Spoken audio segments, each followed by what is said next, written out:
Hi guys, it's the first weekend of 2025.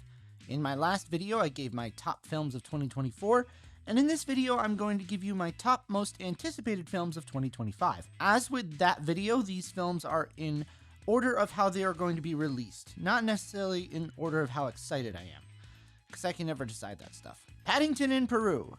The first two Paddington films were very well crafted. They had a lot of great humor, great heart, great cinematography. Now this one does have a different director with Dougal Wilson taking over from Paul King, and one casting change with Emily Mortimer taking over from Sally Hawkins as Mrs. Brown. And I know this film has already come out in the UK, but I haven't read any reviews or anything. I usually don't because I want to go into everything with forming my own opinion without expectations. So yeah, I hope this one is good. Live action Lilo and Stitch. I know it's not very popular to like these, but I really enjoy the idea of Disney doing some of these live action remakes. To me, it's just interesting to see how they translate from one medium to another. And I think this one is going to be a lot of fun. They've done a couple of teaser trailers, and the CG version of Stitch is perfect. And if these trailers are anything to go by, seems like they've got the tone right. How to Train Your Dragon. Moving on to another live-action remake, this time not from Disney, but from Universal and DreamWorks. I can understand why they would choose to do this one. The kind of family epic fantasy that this is does kind of lend itself to a live-action adaptation. Based on the trailer, so far it seems like it might be a shot-for-shot remake, which I'm torn on. On the one hand, I do find it fascinating to see the images translated from one medium to another, but I'd also like there to be some new stuff in it. We'll have to see how it goes, but I do expect it'll be good. My only question is, if this makes like $1 billion or something, is DreamWorks going to take some of their other properties like Disney has and make them live action? I'm not sure how that would work with some, but live action Shrek could be interesting. Megan 2.0. The first film, which I obviously enjoyed, I think made my top list for that year, whatever year it came out. Anyways, the first one ended open-ended with several possibilities for how they could do a sequel, and with the financial success of the first one, a sequel was, pretty inevitable. With the writer, director, and main cast of the original returning, this will hopefully be as good as the first, maybe even better, maybe not. We'll see. Superman! This might be my most anticipated. To see how James Gunn's reboot of the DC Cinematic Universe goes, how it starts, it begins here. Well, technically I guess it began with Creature Commandos, but as Gunn said himself, this here, Superman, is the real beginning. And while I enjoyed Man of Steel, for the most part, I'm really looking forward to getting back to a brighter, more hopeful Superman, and a very comic booky Superman. The Fantastic Four, First Steps. Yep, the Fantastic Four are finally entering the MCU. Hopefully we'll actually get a really good Fantastic Four movie this time. What really excites me about this one is the aesthetic they're going for. It's heard it described as like a 1960s inspired retro futuristic world?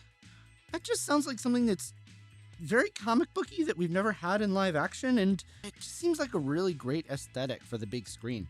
I think it's going to look, if you'll excuse me, fantastic. The Black Phone 2. Another Blumhouse one. Yeah, this one because I'm mainly curious as to how on earth they're going to make a sequel. The first one felt really standalone. I mean, spoilers, the grabber is dead. There's no reason for that phone to ring again, unless there is. Ooh, just thought of something on the spot. Maybe the grabber's ghost comes back? That'd be really scary. Wow. Last on the list, for now, Zootopia 2. On the one hand, bit worried about this one due to Disney's track record lately, but the first one was so good, and the Inside Out 2 was so good, I'm hoping this one will match the first and just be really good. Disney feel like they're starting to get back on track with just being entertaining, and yeah, I'm glad. Because when they're good, they're good. Now, I just want to give a couple honorable mentions. Firstly, the Day the Earth Blew Up, a Looney Tunes movie. I'm a big fan of Looney Tunes, so I'm happy to see them on the big screen, and I hope it's good, but it's an honorable mention because, let's be honest, guys, that trailer was awful. And the other honorable mention is Wolfman from Blumhouse and Lee Winnell. I'm a big Universal Monsters guy, and my favorite monster as a kid was the Wolfman. Now I go back and forth between several of them, like I'm not sure which one is my favorite, but when I was a kid, my favorite was the Wolfman.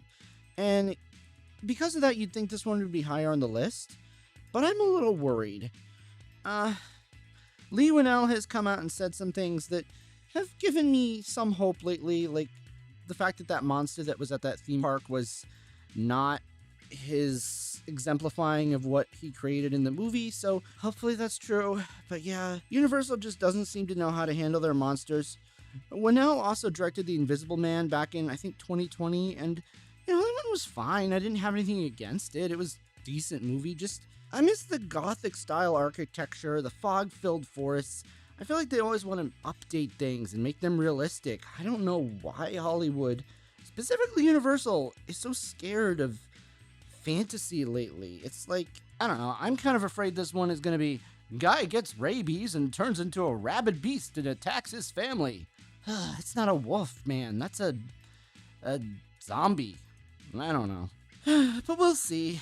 Maybe it'll be not what I'm thinking. I'm looking forward to giving it a chance in just a couple of weeks, actually. But anyways, guys, that's my list. What's on your list? Let me know in the comments below, and I'll see you next time. Goodbye.